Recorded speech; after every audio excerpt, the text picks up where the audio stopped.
U.S. President Donald Trump has announced tonight he is terminating trade talks with Canada. The seafood industry, PEI potato growers want an end to this too, and they hope that pressure from American farmers will turn the tide on tariffs. Long-term relationships there. Anything that would impact that is obviously of huge concern. You never expect a potato to spark a trade confrontation. Not missiles, not oil, not microchips. A potato.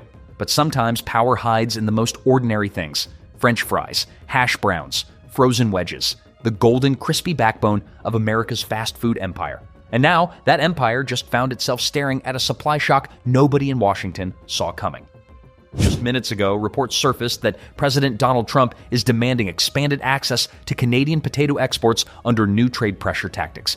And Mark Carney's response may have quietly locked down one of the most sensitive supply chains in North America, the U.S. fast food market. This isn't about vegetables, it's about leverage. The United States and Canada share one of the most integrated agricultural trading systems in the world. But when it comes to processing potatoes, the kind that become fries in drive-thrus across America, Canada holds a disproportionate advantage. Provinces like Prince Edward Island, Manitoba, and Alberta are global leaders in high-quality processing potatoes. These aren't grocery store table potatoes. These are specific varieties engineered for starch content, moisture control, and freezing stability. They are grown for one purpose: mass-scale fry production. And a significant percentage of them move south. American fast food giants, from McDonald's to Wendy's to Burger King, rely heavily on Canadian-grown potatoes for consistent fry supply, especially in the Northeast and Midwest. Processing plants on both sides of the border are tightly interconnected. In some cases, potatoes are grown in Canada, processed in Canada, and shipped directly into U.S. distribution systems within days. That system has operated smoothly for decades, until politics stepped in. According to trade officials close to the negotiations, the Trump administration has been pressing Canada to loosen inspection rules and export volume management around processed potato shipments.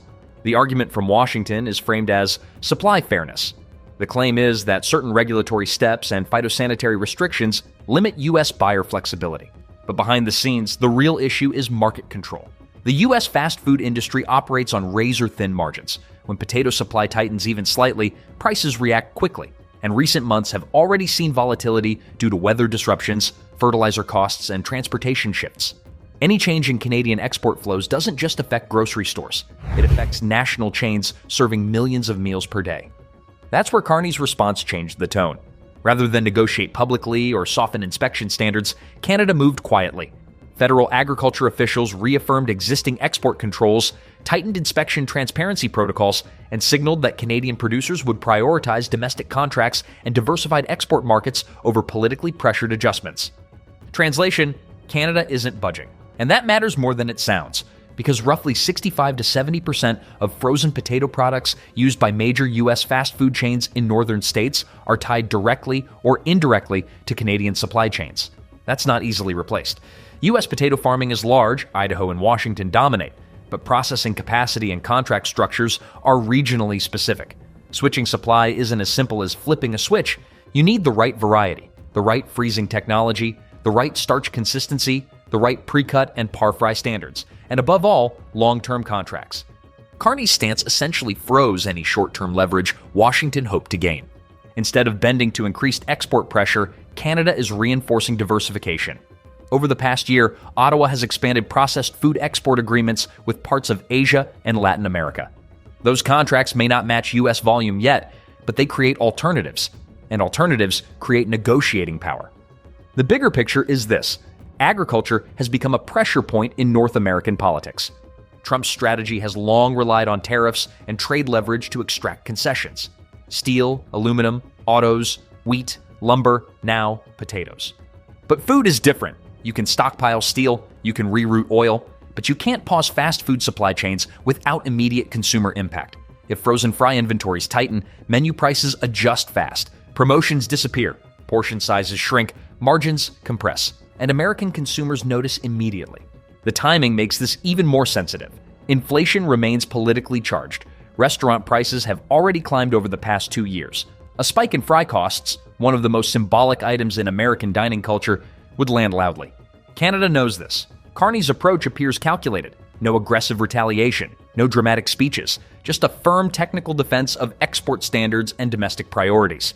It's an elegant move. Instead of escalating rhetoric, Ottawa is using structural leverage, and Washington didn't expect resistance at this level over something so seemingly small. But potatoes aren't small when they feed a multi-billion-dollar fast food ecosystem. Consider the numbers. The U.S. fast food industry generates over $300 billion annually. Fries are among the highest margin items on any menu. If supply disruptions increase wholesale frozen potato prices by even 8 to 12%, the cost cascades across thousands of outlets nationwide. The White House likely calculated that Canada would accommodate volume demands to maintain trade harmony. Instead, Canada is signaling that agricultural exports are strategic assets, not bargaining chips. This also fits a broader pattern. Over the past year, Canada has diversified agricultural exports beyond the United States. Wheat to Asia, canola to Europe, seafood to the Middle East. Each diversification reduces dependence. Each new contract weakens Washington's leverage. Now, potatoes join that list. If negotiations stall, the U.S. faces limited short-term options. Expanding domestic processing capacity takes years. Building new freezing plants requires capital, land, labor, and environmental approval. Importing from overseas increases shipping time and cost, not ideal for perishable goods. In other words, supply rigidity favors Canada. And that's why this confrontation feels larger than it sounds. A potato became a pressure test. Will Washington escalate further? Possibly. Trade reviews under USMCA frameworks could intensify. Inspection disputes could move into formal channels. Political rhetoric could rise. But the immediate reality is simple. Trump demanded flexibility. Carney responded with structure. And in doing so, Canada may have just locked down one of the most quietly critical supply chains in the American economy. The fast food market doesn't run on speeches. It runs on supply. And right now, that supply sits north of the border. What makes this situation more dangerous for Washington is not the immediate supply numbers, but the signal it sends to markets and corporations watching closely. When trade pressure meets quiet resistance and the resistance holds, investors begin recalculating long-term risk. If Canada proves it will not bend on agricultural leverage, then other sectors may follow the same blueprint. Energy, minerals, processed foods, each becomes less vulnerable to sudden political demands. Inside the U.S., fast food executives are already reviewing contingency scenarios. They understand that fries are not optional add-ons. They are core revenue drivers. A sustained supply squeeze would not just raise prices. It would change menu strategies, promotional campaigns, and franchise profitability. Even a modest wholesale increase could ripple into nationwide pricing adjustments within weeks.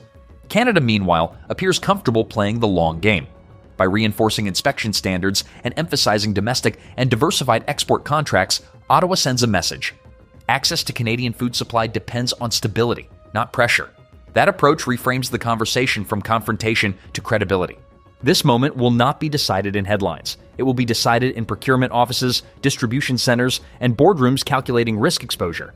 If Washington escalates, consumer costs could rise. If it retreats, leverage weakens. Either way, the lesson is clear. Even something as ordinary as a potato can carry strategic weight in an interconnected economy. And when supply chains become leverage, the smallest commodities can reshape the biggest markets. This is no longer about fries. It is about how power is exercised and who absorbs the cost when it backfires.